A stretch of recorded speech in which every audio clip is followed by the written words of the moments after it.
Exciting day on the homestead. We got a sawmill. We're getting it all unstrapped. This is going to be a good time here today.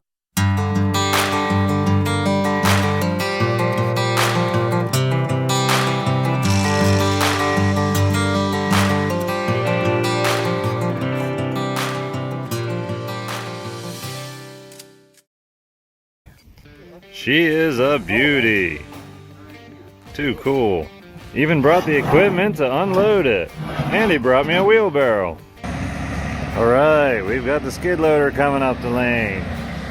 Neighbor's bringing it because we've got to get the sawmill unloaded. This is going to be awesome. Better than living in a neighborhood that has folks that are willing to help you out. And we've got a log here too, so we'll have something to cut before I harvest my own lumber. First things first, try to get the bucket off. Got the log dropped off up here in the top of the field. Now we've got to get the sawmill itself off of here and over there. We've got this other attachment, connect right to the top.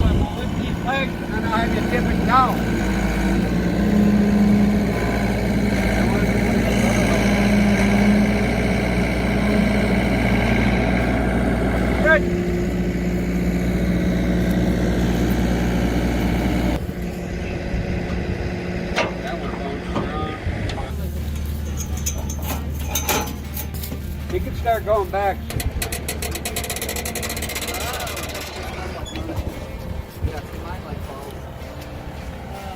Like, there's no control to it. If you're coming off of it, that trailer coming up Might go down. All right. You got her locked?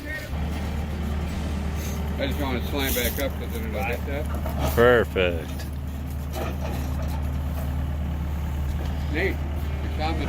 Oh, this is too cool. Too cool. Sawmill is on the land. Get out of the way, ducks. Get out the way. Too cool.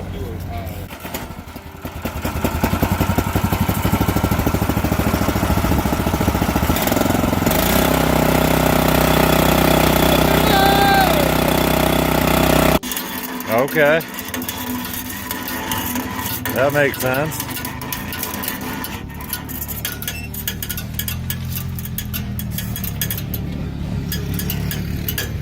Oil or cooking. And use cooking oil. Use anything you want. Right. Job of hydraulics to tighten the blade up. That's what tightens the blade up. You want to have it like you want this thing here. This is to release it and tighten. But then you push this. You want it at about right there. Your hydraulics. Okay. Gotcha. And if your blade gets overstretched or whatever, there's a way. I don't know how to do it. You'd have to look it up. You can pull something from here and there. I got the guy's number, so if you ever have any other questions, I can call him, the guy that I bought it from. Okay. Believe me, I called him like 10 times. Well, I don't doubt it. I might call you like 10 I times. don't care. I'm good with that. Yeah. Just put water in here for lubricant. Oh. That's for lubing the blade. Okay. The hose comes down here, Oh, yeah, I gotcha. and it goes right here and drips right on the blade, right under by the wheel. And you can use water. I wouldn't have thought that, but that's cool. Yeah, water or antifreeze. Yeah. Wintertime, I use antifreeze. Okay. Now this I want this way a little. Or maybe you mean like windshield washer fluid. You probably didn't dump Windshield like... washer Yeah, fluid. yeah. Yep, gotcha. I figured most people don't just dump antifreeze on the ground. I gotcha. And the other side opens too. Okay. That looks extremely simple, which is what I like. Yeah. I need simple. Easy peasy. Got the log on the sawmill. Got the sawmill leveled out and stabilized, and we are getting ready to be able to make lumber. This is pretty exciting to me. I'm pretty excited. Really haven't even watched many videos or anything at all on this. I'm really happy I've got somebody that knows how to run the thing, the former owner of it, that can help me learn everything about it.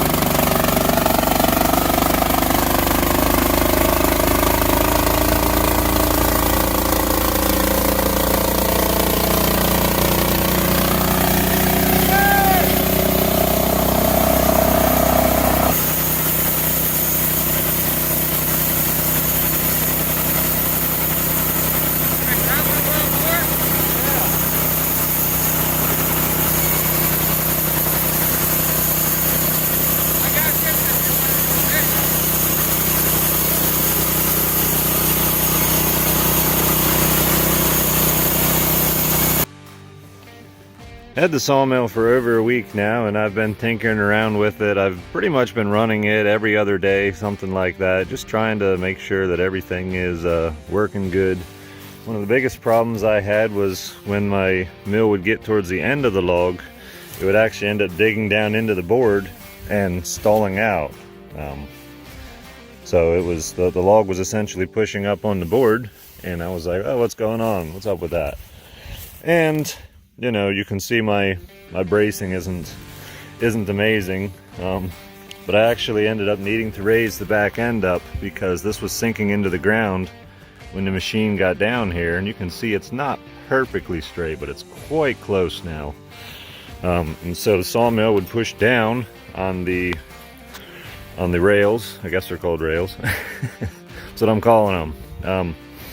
And then of course the log would stay up higher, and so it had the appearance that the blade was actually trying to ride up, but it was actually just dropping the frame. So I braced it better. This is not where the sawmill is going to permanently stay. This is actually right where I want to have the house. So yeah, it's not going to stay here. I actually have a really far field way over there, and I'm contemplating moving it over there. I have a lot more trees over there, and I can actually get a pickup truck there most of the time. Actually won't be doing a whole lot of milling of wood because I want to build a building for it. Since it is a manual saw, there's going to be walking back and forth, and you know, if I do it out in the open, I'm going to make a mud track, and I'm just going to slip and fall and not be able to push the blade. I'm sure I could put some wood down, but I also need a dry place to store the wood, so we've got that to worry with too. And the final thing is I don't have a way to get logs up here. Now if I build a building for this, I may do it on a hillside where I can do a ramp, and I can pretty much gravity roll the logs onto the saw. So I'm kind of contemplating some design ideas like that, as well as needing some place to put the mill itself. Now I'll probably, when the time comes to build all that, I'll probably use the mill to make the lumber to build the buildings, because that makes a ton of sense. But yeah, and our oxen in training, Amus, he's just not big enough to move anything sizable onto the mill yet. But that's the plan. That's the update on the mill. I always wanted a mill. I was going to get one eventually. I ended up getting the opportunity to get one a lot earlier thanks to RPP Woodworking, Rich. Really appreciate you helping me out with the mill here, and even the log to get started. This log, definitely not the greatest log. It looked really good, but you know, I've got plenty of logs, so this was a great log to practice on and try to figure out what's happening. A lot of little things to upgrade. One of the things I'm not totally sure about is, you know, the condition of these rollers. They've got some flat spots, but they do rotate. I find them not rotating most of the time when I'm using the mill. I got them fresh greased up with some marine grease and all that. Also, my neighbor gave me this thing to use. Super cool for flipping logs. I've actually not used it yet, but you can see me just do it with one hand, no problem. Really cool. So I've got a lot of stuff, a lot of ideas, a lot of plans. Of course, we're trying to do food independence and everything else here on the homestead, so progress will be slow with the sawmill, but it is a great tool to have, and I'm really excited to be able to use it to build buildings and do projects in the future. Thanks so much for watching. If you guys would hit the subscribe button and like the video, drop me a comment. It'll help the channel. Really appreciate it, and I'll keep making more videos for you.